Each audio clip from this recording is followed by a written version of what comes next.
Story 1. It all began when I moved into a quaint, old house on Elm Street. The neighborhood was quiet, the houses were well maintained, and I was excited about my new life there. Little did I know that my neighbor, Mr. Johnson, would turn my life into a living nightmare. From the first day, something about Mr. Johnson struck me as odd. He lived in the house next door, an ancient Victorian mansion that had seen better days. It was a gloomy structure with dark, ivy-covered walls and an eerie aura about it. But what truly set me on edge was the fact that I never saw him outside. His windows were always covered with heavy, moth-eaten curtains, and the lawn was perpetually overgrown. One evening, curiosity got the best of me. I decided to pay Mr. Johnson a visit. Armed with a freshly baked apple pie, I knocked on his door.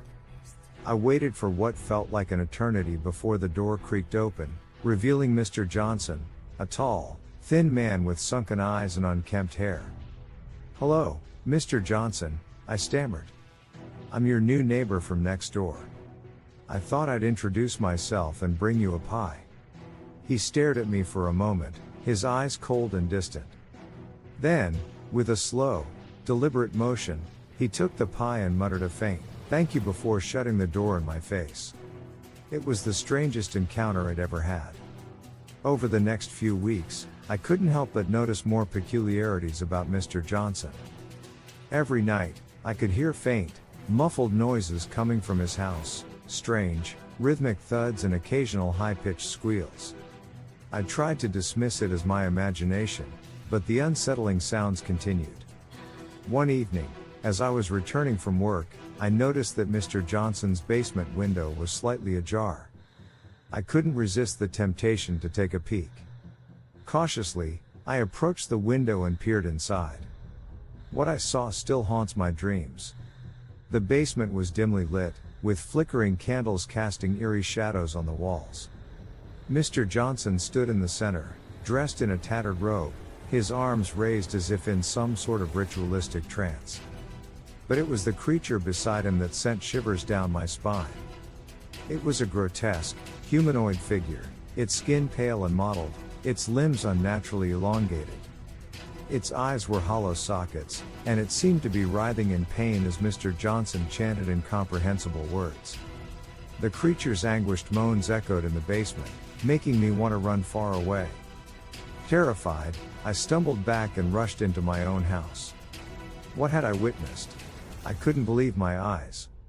I needed answers, and the only way to get them was to investigate further. That night, under the cover of darkness, I returned to Mr. Johnson's house. I crept into his backyard and found the basement window still ajar. With trembling hands, I managed to pry it open enough to slip inside. The basement was even more disturbing up close.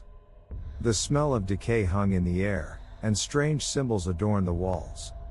Mr. Johnson continued his ritual, seemingly unaware of my presence. I had to know the truth. As I approached, I accidentally knocked over a stack of old books, creating a loud noise that echoed through the basement. Mr. Johnson snapped out of his trance and turned to face me, his eyes filled with fury and malice. "You shouldn't be here," he hissed, his voice sending chills down my spine. I bolted for the window, my heart pounding in my chest. With every ounce of strength, I managed to squeeze through and escape back into my own house. I called the police, explaining what I had witnessed. When they arrived at Mr. Johnson's house, they found no trace of him or the grotesque creature. The basement was empty, the symbols on the walls vanished. It was as though nothing had ever happened. To this day, Mr. Johnson and his horrifying secret remain a mystery. I can only hope that whatever dark force he had summoned stays locked away forever, hidden in the shadows of his old Victorian mansion. But every night, I can't shake the feeling that it's still out there, waiting to return. Story 2. When I first moved into my small apartment in the heart of the city, I thought I had found the perfect place to start my new life. The building was old, with a sense of history embedded in its brick walls. Little did I know that my new roommate, a man named Samuel, would turn my cozy apartment into a haunting nightmare. I met Samuel shortly after moving in. He was a tall, slender man in his mid-30s, always impeccably dressed in a suit that seemed out of place in our modest building. His demeanor was polite, but there was something eerie about him that I couldn't quite put my finger on. The trouble began a few nights after I settled in. I was awakened by faint, rhythmic tapping sounds coming from the wall that separated our apartments.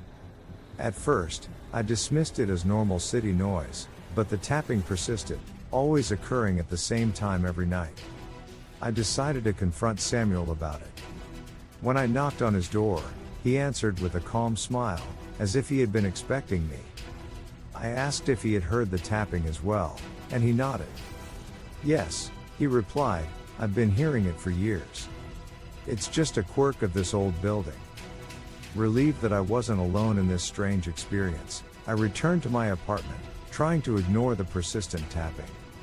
As the weeks passed, the tapping escalated into something more sinister. It started to take on a pattern, a rhythmic code that seemed to convey a message. I couldn't decipher it, but it filled me with dread. I began to lose sleep, haunted by the mysterious tapping that echoed through the walls. One evening, unable to take it any longer, I confronted Samuel once again. This time, I insisted on entering his apartment to investigate. He reluctantly agreed, unlocking his door and allowing me inside. His apartment was immaculate, adorned with antique furniture and expensive artwork. But what caught my attention was a single door at the far end of the living room. It was locked with multiple bolts and chains. "What's behind that door?" I asked nervously. Samuel's eyes shifted, and he hesitated before answering, "It's just a storage room. Nothing of interest." I didn't believe him. I was convinced that the source of the tapping lay behind that door. My curiosity got the best of me, and I demanded to see what was inside. With great reluctance, Samuel unlocked the door and revealed a small, dimly lit room. It was sparsely furnished with a wooden chair and an old, dusty typewriter on a wooden desk. But what made my blood run cold was the wallpaper. It was covered with a disturbing pattern of intricate symbols. "What is this room?" I asked, my voice trembling. Samuel finally confessed, "This room was here when I moved in, and I've never been able to get rid of it. The tapping you hear, it comes from the typewriter. I can't explain it, but every night, it types out those symbols, as if it has a mind of its own." As I approached the typewriter, I could feel an eerie presence in the room. The typewriter's keys began to move on their own, typing out the same cryptic message over and over. It read, "Help me. Release me." Before I could react, the door slammed shut, trapping me inside with the relentless typing. I tried to unlock it, but the bolts and chains wouldn't budge. Panic set in as I realized that I was now part of this mysterious and malevolent cycle. Days turned into weeks as I sat in that room, the tapping driving me to the brink of madness. Samuel, now a distant memory, was nowhere to be found. It became clear that whatever haunted that room had claimed another victim. I pray that someone will someday release me from this dreadful prison, but for now, I am trapped in a silent nightmare, endlessly typing out a plea for help that may never be heard. Story 3. In the heart of a dense, ancient forest, nestled far away from civilization, there stood a cabin. It was a modest, rustic cabin, isolated from the world, surrounded by towering trees that seemed to touch the sky. I had rented it for a week to escape the noise and stress of everyday life. Little did I know that my peaceful retreat would turn into a nightmare. The first few days were idyllic. The serene surroundings and the absence of technology allowed me to unwind and connect with nature. However, on the fourth night, as I sat by the fireplace reading an old book, I heard it, the faintest of whispers, like leaves rustling in the wind. I dismissed it at first, assuming it was my imagination playing tricks on me. But as the night deepened, the whispers grew louder and more distinct. They seemed to come from the depths of the forest, just beyond the cabin's windows. Curiosity drove me to grab a flashlight and venture outside. The forest was shrouded in darkness, with the moon barely visible through the thick canopy. I pointed my flashlight toward the source of the whispers. The light revealed nothing but trees and shadows, and the whispers ceased as if they knew I was listening. I retreated to the safety of the cabin, hoping it was just a bizarre trick of nature. The following night, the whispers returned, more persistent and eerie than before. They seemed to beckon me deeper into the woods. Against my better judgment, I followed the sound, my flashlight cutting through the inky blackness. The forest became an impenetrable maze, the trees closing in around me. Then, in a small clearing, I saw it, an ancient, gnarled tree, unlike any I had ever seen. Its bark was covered in strange symbols that seemed to pulse with an otherworldly light. The whispers grew deafening, as if the tree itself was speaking to me. In a trance, I reached out and touched the tree, and a searing pain shot through my hand. I screamed and stumbled back, falling to the forest floor. The whispers intensified, surrounding me, mocking me. As I lay there, writhing in pain, I realized the truth. The forest was alive, and it hungered for something, my very essence. It had lured me in, feeding off my fear and curiosity, with the ancient tree as its puppeteer. Summoning all my strength, I crawled back to the cabin, my hand throbbing with agony. The whispers pursued me, growing louder with every step. I slammed the cabin door shut, gasping for breath, and they finally receded into the night.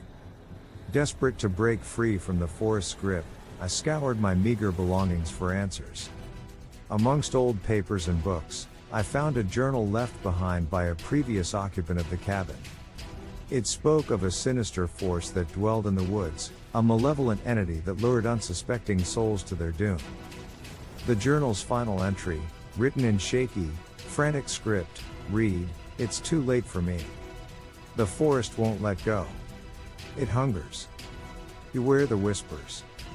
Days turned into a surreal nightmare as I barricaded myself inside the cabin, trying to block out the relentless whispers that echoed in my mind. Food and water dwindled, and sleep became a distant memory. I'm writing this now as a warning to anyone who may stumble upon this accursed cabin. The forest has me in its clutches, and I fear that soon, I will become one with the whispers, lost forever in the depths of the woods, a puppet of the malevolent force that dwells there.